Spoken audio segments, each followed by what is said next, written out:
আমাকে কবরে রাখা হবে। কবরে কতশো কত হাজার বছর থাকি এটা তো ঠিক নাই। তারপরে কেয়ামত হবে, কেয়ামতের হাসরের মাঠ হবে, আল্লাহ বিচারে বসবেন।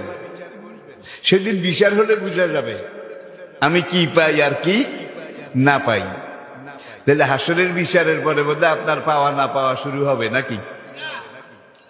কালা রাসূলুল্লাহ সাল্লাল্লাহু আলাইহি ওয়াসাল্লাম মান মাতা কামাত আলাইহি কিয়ামাতুন। যে লোকটা মরে যায়, রুহটা বের হয়ে যাওয়ার সঙ্গে সঙ্গে তার কিয়ামত শুরু হয়ে যায়। যদি আপনি নামাজি হন, রোজাদার হন, ইমানদার হন, সাহেবে কোরআন হন, ইসলামের পক্ষের শক্তি হন, তাহলে আপনার রূহ যখন কবজ করার জন্য আজরাইল এসে দাঁড়াবে, তখন আল্লাহ রাব্বুল আলামিন জান্নাতের একদল রহমতের ফেরেশতা পাঠিয়ে দেবেন। হে বেহেশতের ফেরেশতারা, যাও, আমার ওই নামাজি বান্দা, ইমানদার, দিনদার বান্দা, তার ভিসার মেয়াদ শেষ। এখন তার রূহটা সম্মানের সাথে কবজ করিও, আদরের সাথে, আদবের সাথে কবজ করিও, সে যেন ব্যথা না পায়। সাকরাতুল মউত, মৃত্যু যন্ত্রণা, তাকে যেন বেশি কষ্ট না দেয়। তখন আজরাইল তার জান কবজ করার জন্য যখন বুকের উপরে চেপে বসে, আল্লাহ পাক ওই জান্নাতের একদল ফেরেশতা তাদেরকে ওই মুরমুষ নেককার ইমানদার নামাজি লোক তার রগের ভিতর দিয়ে তার শরীরের ভিতরে ঢুকাই দেয়। ঢুকাই দিয়ে বলে আজরাইল এখন জান কবজ করবে। এটা বাস্তব, সবার জন্য অবধারিত। কুল্লু নাফসিন, সবাইকে মরতে হবে। এখন আমার এই নেককার ইমানদার বান্দার রুহটা ধরে, রুহের বোটাটা ধরে আজরাইল যখন টান দেবে রুহটা বের করার জন্য, তোমরা তার রগে রগে ঢুকে যাও, প্রত্যেকটা পশমের গোড়ায় ঢুকে যাও। রুহটা যদি কোনখানে আটকে আজরাইল জোরে টানে, আমার নামাজি বান্দার কষ্ট হবে। ও নাজিয়াতে গারকান, সূরা নাজিয়াত বাংলা তাফসীর আপনারা দেখে নেবেন। তখন ওই ফেরেশতাদের কাজ হচ্ছে রুহটা যেখানে আটকে, ওরা তাড়াতাড়ি সেখানে আটকাটা ছুড়াই দেয়। গাছের বেত টেনে নামাইতে দেখছেন কিভাবে নামায়? একজন নিচের থেকে টানে, আরেকজন গাছে ওঠে। যেখানে যেখানে লিল্লা বেতের গাছের ধরেছে এগুলো আগে কেটে দেয়। কেটে দিলে বেতটা সহজে নেমে আসে, ঠিক কিনা বলেন? সূরা নাজিয়াতের মধ্যে আল্লাহ পাক বলছেন, আমার নামাজি, রোজাদার, ইমানদার, দিনদার বান্দা, তার যখন ভিসার মেয়াদ শেষ হয়ে যায়, আজরাইলকে তার জান কবজ করার জন্য আগে পাঠাই, সঙ্গে সঙ্গে একদল রহমতের ফেরেশতাও আমি পাঠাই, এবং এই ফেরেশতাদেরকে বলে দেই আমার এই নামাজি বান্দার প্রত্যেকটা রোগের মধ্যে তোরা ঢুকে যা। কোনখানে যদি রু আটকে, সঙ্গে সঙ্গে তোরা আটকাটা, বানটা এটা কেটে দিস, ছুড়াই দিস, যাতে করে আমার বান্দার কষ্ট কম হয়। না, কষ্ট হবে, কম হোক বেশি হোক। ওয়াজাআত সাকরাতুল মউতে বিল হক, বিল হক, মরণ জ্বালা, মৃত্যু যন্ত্রণা, সাকরাতুল মউত, এটা সবচেয়ে কঠিন, সবচেয়ে ভয়াবহ। নবীজির সাকরাতুল মউত শুরু হয়েছে। আজরাইল আলাইহিস সালাতু ওয়াস সালাম নিতান্ত আদবের সাথে নরম ভাবে নবীজির সিনা মোবারকের উপরে ডাইন হাতটা রাখলো, ডাইন হাত, জান কবজ করার জন্য। নবীজি উহ করে একটা চিৎকার দিলেন।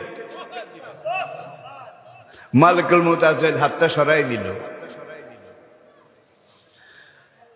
নবীজি বলেন, ইয়া মালিকাল মউত, ভাই আজরাইল, আল্লাহর এই পুরা দুনিয়া, পাহাড় পর্বত, আসমান জমিন, চাঁদ সূর্য গ্রহ নক্ষত্র, মরু পর্বত, সাগর মহাসাগর, পুরা সৃষ্ট পৃথিবী দুনিয়া বুঝি তুমি আমার বুকের উপরে চাপাই দিয়েছ। মালিকুল মউত বলি, ইয়া রাসূলুল্লাহ, ওই আল্লাহ জাতে পাকের কসম করে বলছি, দয়া কাকে বলে? Softness, softness. নরমিয়ত কাকে বলে এটা আমি জানি না। আমার কাম হইল দরকাম মসরত, দরকাম মসরত। আল্লাহর কসম, আপনার বুকে যত আস্তে হাত দিয়েছি, যত আলগোছে হাত দিয়েছি, আগেও কারো বুকে এইভাবে হাত দিই নাই, কিয়ামত পর্যন্ত দেব না, সবচেয়ে আস্তে। নবীজি বললেন, ইয়া মালিকাল মউত, তোমার সবচেয়ে আস্তে ঠেলা যদি দূর হয়। আল্লাহু আকবার। আমার গুনাহগার উম্মত, তাদের বুকের উপরে তুমি যখন চেপে বসবে, তাদের একজনও তো এই মরণ জ্বালা সাকরাতুল মউত সহ্য করতে পারবে না। ভাই জিবরাইল, ওয়েট হিয়ার প্লিজ, তুমি এখানে একটু থামো। আমার ভাই জিবরাইল আসুক। নবী জিবরাইলকে স্মরণ করলেন। জিবরাইল এসে গেল। এসে যাওয়ার পরে নবীজি বললেন, ইয়া আখি জিবরাইল। ভাই জিবরাইল, আজরাইল বলে সবচেয়ে আস্তে হাত দিছে, কিন্তু আমার যে কি অবস্থা হয়েছে আমি বুঝি। সবচেয়ে আস্তের এই অবস্থা, আর যাদের বুকের উপরে চলে বসে টেনে হিসেবে নিয়ে যাবে তাদের কি অবস্থা হবে? ভাই এখন এই অবস্থায় সাকরাতুল মউত, মৃত্যু যন্ত্রণা আজরাইল যদি দেয়, শয়তান সেই মুহূর্তে সেখানে এসে আমার সবগুলো উম্মতকে বেঈমান করে দেবে। তাদের কি উপায় হবে? নবীজির ফরিয়াদ, দরখাস্ত জিবরাইল আল্লাহর কাছে পৌঁছালেন। সময় লাগে না কিন্তু। দেন এন্ড দেয়ার, দেন এন্ড দেয়ার জিবরাইল নবীজির সব কথা আল্লাহকে বললেন।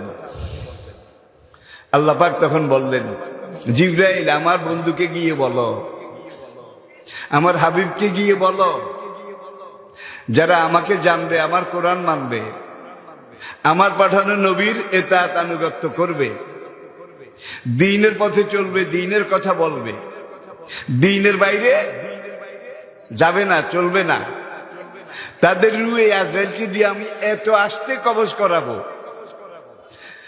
মা যখন তার দুধের সন্তানটাকে বুকে নিয়ে স্তনের বোঁটাটা তার মুখে দিয়ে তাকে দুধ পান করানো শুরু করে, বাচ্চাটা চুকচুক চুকচুক করে মায়ের স্তন চুষে চুষে যখন দুধ পান করে, ঢোক ঢোক করে গিলে, তখন মায়ের ভিতরে একটা স্নেহ সমুদ্র উদ্বেলিত হয়।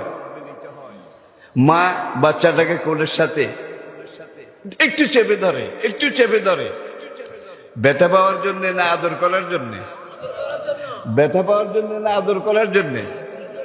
সাইকোলজি বুঝার চেষ্টা করুন। আমি বুড়ো মানুষ, বেশিক্ষণ কথা বলতে পারবো না ইনশাআল্লাহ। নাসিরউদ্দিন হেলালি সাহেব খুব কাছে এসে গেছেন। জিবরাইল এসে বললেন, আমার আল্লাহ পাক বলেছেন, যারা নামাজি, রাজা, দিনদার, যারা ইমানদার, যারা সাহেবে কোরআন, সাহেবে দিন, তাদের রুটা মা ওই বাচ্চার মুখে দুধের বোঁটা দিয়ে যখন দুধ পান করানো শুরু করে, বাচ্চা চুকচুক চুকচুক করে মায়ের স্তন বোঁটাটা চুষে চুষে দুধ খায়, মা তাকে এইভাবে আলগোসে বুকের সাথে একটু চেপে ধরে। আপনার নামাজি, রোজাদার, ইমানদারের রু আমি আল্লাহ ঠিক এইভাবে কবজ করব, তারা টেরও পাবে না, টেরও পাবে না। সেই সাকরাতুল মউত আমাদের সামনে আসে না? নাই? আসে।